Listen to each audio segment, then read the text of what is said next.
Hello and welcome to Afterlife Topics. If you like this type of content, please consider subscribing to the channel or becoming a patron at patreon.com/Afterlife Topics. Hello everybody, welcome to Afterlife Topics. This is your host Cyrus, and today we are talking about the mind-bending phenomenon of having access to a spirit guide.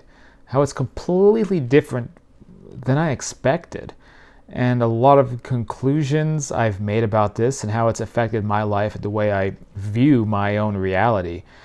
So before we get started on this subject, I want to talk a little bit about, this is kind of techie stuff. It might not be everybody's cup of tea. Maybe you want to skip ahead.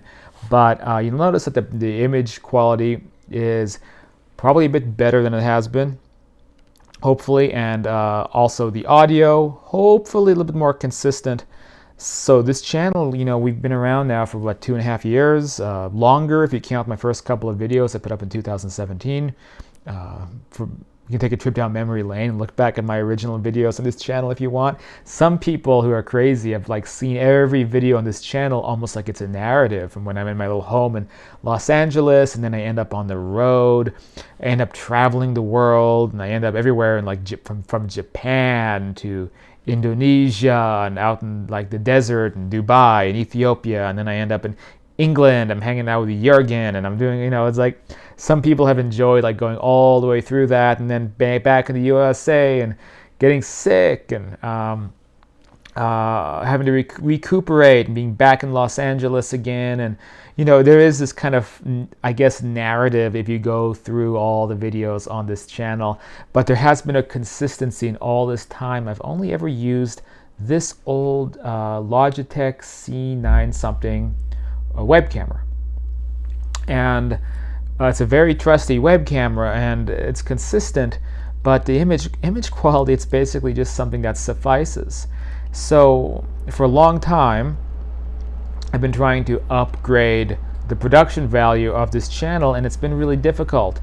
So I bought a DSLR camera, and I got an HDMI to USB converter and this special called a Hidalgo HDMI signal converter. Hooked all that up, and I just couldn't get the video right. My graphics card just didn't like that setup. Lots of problems with it, and very frustrating because I put all this money into that setup. Then I also have this condenser microphone, but the issue with this thing, as pretty as it is to look at on the screen, well, pretty, I guess, handsome, whatever the word might be, it just picks up too much background noise. So you can hear the air conditioner on right now. So in all my videos, it comes on like a boom, and then you hear way too much of the air conditioner. So now I have first of all, with the audio, I have this lavalier microphone, USB. Maybe not perfect, but I think it's going to keep the audio more consistent. And for the video, I stumbled across this secret web camera called a Mokose. So that's the only web camera that exists that has something close to a DSLR lens while being a USB plug-and-play system that doesn't have all this graphics card stuff that goes with it. So I'm really impressed by this thing. They're not sponsoring me. No one sponsors this channel except the patrons. Thank you, by the way, for you guys who sponsor this channel and have been for the last year and a half that I've had patrons. You guys have allowed me to do this work. But regardless, I'm not sponsoring this company. I just stumbled across this camera, and no one uses it.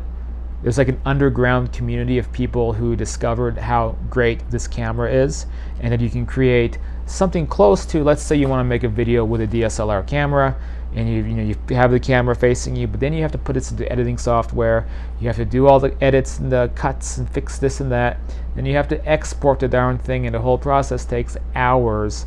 But with the web cameras and with OBS Studio, I can literally make a video, have the intro play, talk to you guys, finish it, and then just upload that final product immediately, and massively increases productivity.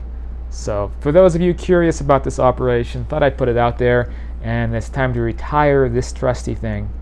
I might sell it or something. I guess if you want to buy this, if you want to buy the Afterlife Topics web camera, maybe it has some spiritual significance to you, let me know, because I'm probably gonna stick it on eBay. Okay, so let's make sure it still looked like it was coming apart a little bit. No, that's not. Anyway, so in this video, let's talk about the subject tonight, which is just the weird absurdity of having a communication with what we call a spirit guide. And it was only a few months ago that I thought I didn't even have any spirit guides. And the mediums never really picked one up, except one time a medium told me that I had like this Aboriginal Australian guide. And I always think spirit guides are these Native Americans or some alien or something. I don't think it's just a person who's assigned to you or who assigns themselves to you. And so I began the communications with the old dowsing rods. And if you've been following that, you'll know that I get messages in other languages. But what you've seen is just what I've shown publicly. What I haven't shown publicly is the extent of communications with this thing. So again, if I want phrases in Italian or Turkish, I get those. I looked them up on Google. The other night, she sent me in Turkish, "Call me soon," because I asked for a phrase in Turkish and I got one. So I don't remember what it was. Put in "call me" in Google Translate, and you'll see what I got. Recipes. Lots of Indian stuff, lots of Ayurvedic medicine, so she's really into the Indians. Even though she's Turkish Italian, she's into the Indian stuff. Book recommendations, I'm getting those lately. Very practical advice about a variety of things, and lots of assistance to other people in the Afterlife Topics group who have asked questions. I've gotten whole paragraphs of information concerning when somebody asks a question about a situation. I've taken time out, and she's come in and helped people out. It's just crazy just how consistent this thing is, and completely blows my mind. But I think what's weirdest about this is there's two things that are really crazy about this, that are the most crazy. Well, maybe three things. One is that this is a person who has sovereign individuality. So it's not, I always conceptualize maybe my higher self is the force behind what we would call some kind of a spirit guide communication. But here's a person who has her own interests and her own life, which is very distinct from me. For example, she loves dogs. I like dogs. I have a dog. She has dogs, or rather she loves dogs, but she doesn't like cats. She really hates cats. She get along well with my buddy Nate Schomer, which, by the way, my buddy's a dog trainer. He has a great YouTube channel called Nate Schomer. That's Schoemer. In fact, I have his book lying around here someplace, but I don't. Is this it? No, I'll show it to you later. Anyway, the point is that my buddy loves dogs, hates cats. Lorena loves dogs, hates cats. Me, I love dogs and cats. I really miss cats. I haven't had a cat in a long time. My friend out in Los Angeles got a new cat, and I was so happy to pet a cat again. I love cats for their own way. So here's someone with their own interests, their own ideas, very distinct from me. Even some political opinions that she has, I don't know if I jive with. But it's a distinct individual with a background, an interpretation to things, coming from more of an Islamic background, which again has very little to do with my background.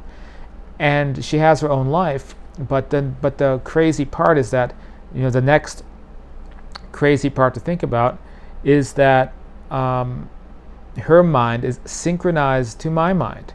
So I'm going to make another video about this, but basically what this means is that every thought and every action I do all day long is being fed into her mind. So it's a synchronized mental situation, similar to, let's say you're multitasking on a computer, you have multiple windows open. When your consciousness expands into a multidimensional level, it's like there's always a window open in her mind, and it's my life, my thoughts, every single thing I'm doing, always being fed into her mind. So private details, things like my journals that I always believed that not a soul could be listening to this entire time, she has full access. For example, I oftentimes in my life, the way that I strategize and plan around things is kind of like a military, I think, of operations.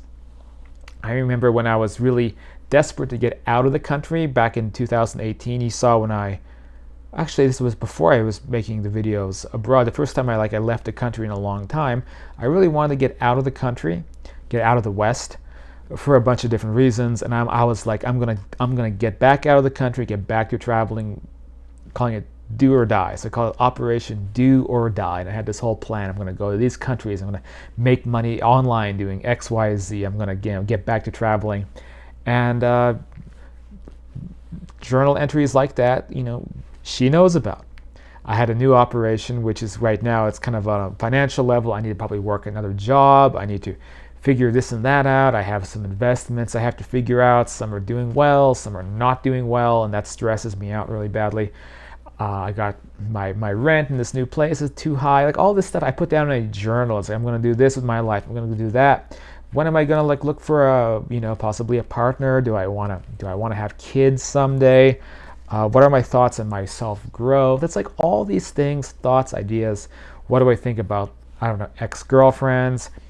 What do I think about my love life? What about, there's all kinds of just all these thoughts. And guess who knows every single detail, every word of every journal entry, every thought I've had, good or bad or weird, whatever it might be, every little operation I've had in life, probably everything since age 20 that I've done, because that's when she popped up into the scene. She knows every single detail about all of it. And so that leads to the next big revelation, which is that none of my thoughts belong entirely to me.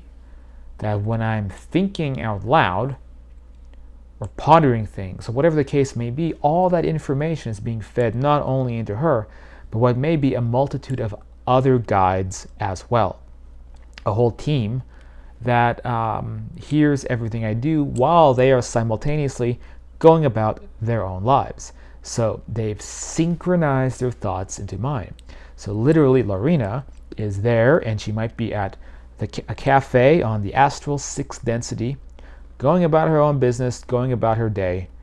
And the whole time that she's doing it, whatever they do on that side, I always joke, I hope you're eating baklava, because I'm always like, if you're Turkish, I hope there's baklava in heaven.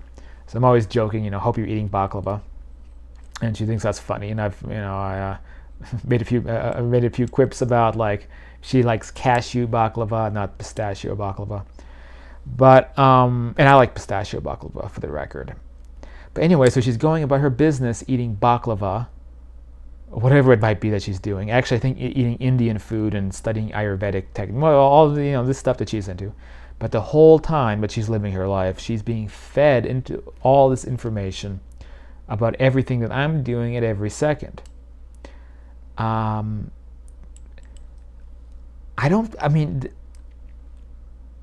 really weird thing, and maybe this is a whole other angle, is that it doesn't really bother me, but what is weird is that essentially, as I spoke about before, she's a stranger. So I've had to get to know who this person is and their beliefs, what they're into, what they're like, differences between her and I. Certainly I feel like I know people I talk to, my friends, better than I know her. And yet she knows every detail about me. And that alone is a difficult thing to wrap my head around. But that is also the process. People in her density, they do this. They pick people and they become the guides for those people while they live their lives. It's just a common culture. It's not weird to them. And other people probably have subjects who are in much, their lives are way more scandalous than I. Imagine if you have a subject who's always doing bad things, getting into trouble, hurting people. Imagine the turmoil that you have to go through if you're plugged into all of that person's thoughts, and you're like, I can't believe Bob is hitting the hard alcohol again. By comparison, if I look at my own life, it's like, I lead such a goody two-shoes life, I just don't. I think that if you could put my life under surveillance, I don't think it would necessarily be very scandalous. I think it would maybe be entertaining. but it wouldn't be. I'm not doing things I'm embarrassed or ashamed about, and it must make her job a lot easier. But the idea that someone who I would have never guessed, basically from a different country with a different set of beliefs and ideas and idiosyncrasies, and someone who's just different than me, is someone who's had access to all of my thoughts at every waking moment for the last 14 years. And that this is how the, quote, spirit guide works. Their mind gets synchronized to one person, and that becomes their subject. And again, it's just a common cultural thing on that side. It's not weird to them that they're doing this, and apparently they usually pick their own subjects. So that is, it's a lot to wrap my mind around, and I still haven't. Now, one thing that I know though is there is freedom if I wanted to, and no offense, Lorraine, I don't mean this. I could ask her to leave, and she would, because if I'm talking to her with the rods and I say, can you not interact for a moment, then the rods stop doing their thing. They stop responding with 100% accuracy, and it just starts doing what happens when I see other people picking these things up, and it just, goes back to a level of chance. But then when I ask her to come back on the line, when I'm calling her again, the rods, it's back to, again, complete accuracy with a autonomous intelligence taking control. So, really, it's just how mind-bending all of this is. Let's now look at the positive, because obviously, this is all kind of weird and it's a lot to take in. But the positive is there's this person I know is on my team and will look out for me, regardless of whatever I'm doing, because I get very direct and practical advice if I ask her, because she knows the situations in my life from an outsider's point of view at this point better than anybody I could possibly talk to. Now, does this mean I should follow everything she says without critical thinking? No, because also it's not completely plausible that she'll be correct about every piece of advice or opinion that she has. Like I said, there's already a couple of things I think I might disagree with her about. But one of the strangest things is just this concept of this advanced telepathy, that every subtle thought, every subtle emotion, everything that every thought that comes and goes and passes in your mind, whether it's coming from you or even coming from somewhere else, all that, it's like a constant information data stream that somebody has the ability to do when they're on that higher level, when they're on that higher dimension. So it's a lot to take in. I'm still trying to digest exactly what's going on. But what it does mean, though, is that I have an ally with all this kind of work. Someone who specifically wants to have as a subject someone like me engaged in this phenomenon, engaged in what a lot of them call the great awakening of mankind in some way. So anyone who is a little fighter in that cause is someone that she wanted to work with, and so I think it's a really valuable ally to have. And it gives me, like, it's weird having a best friend who you don't actually know anything about, and it's just wild. It's a wild thing, and that's pretty much all I wanted to say on this video. And I'm curious what your guys' thoughts are in the comments down below about trying to figure out this freaking crazy thing that came into my life. And I know some of you guys are like, you be careful, Cyrus, you could get hijacked, you could get deceived. And I made it almost like a vow to myself, I'll always remain critical because you never know. It is possible something could hijack these things that already happened once before. But I do know that, underneath all that, there is this woman who I've gotten to know, who is a very distinguished person. All right, so let me know what you thought about this in the comments down below, and I guess that's it. If you want to get involved and you want to become a patron and help keep this work going so that I can afford to live and still focus on this community at the same time, you can sign up as a patron at the Patreon page. The link is down below. I'm always happy to talk to you guys, especially patrons. I take time out to do one-on-one stuff with my patrons all the time, especially the ones who are like the $30 level. Like, that's the VIP section of this channel. You can join our bi-weekly meetings, behind the scenes for interviews, and one-on-one with me anytime you need it. I've done a lot of stuff with these suckers with patrons so far, getting some interesting messages for people who were looking for answers about a lot of the metaphysical concepts, which I personally feel like I am breaking a lot of ground, like understanding things like the next level of understanding, which I didn't even conceptualize as being possible before. Anyway, so that's it for today's video. I should say tonight's video. I think it's pushing like 10:30 p.m. And again, tell me what you thought down below in the comments, and I'll see you guys real soon.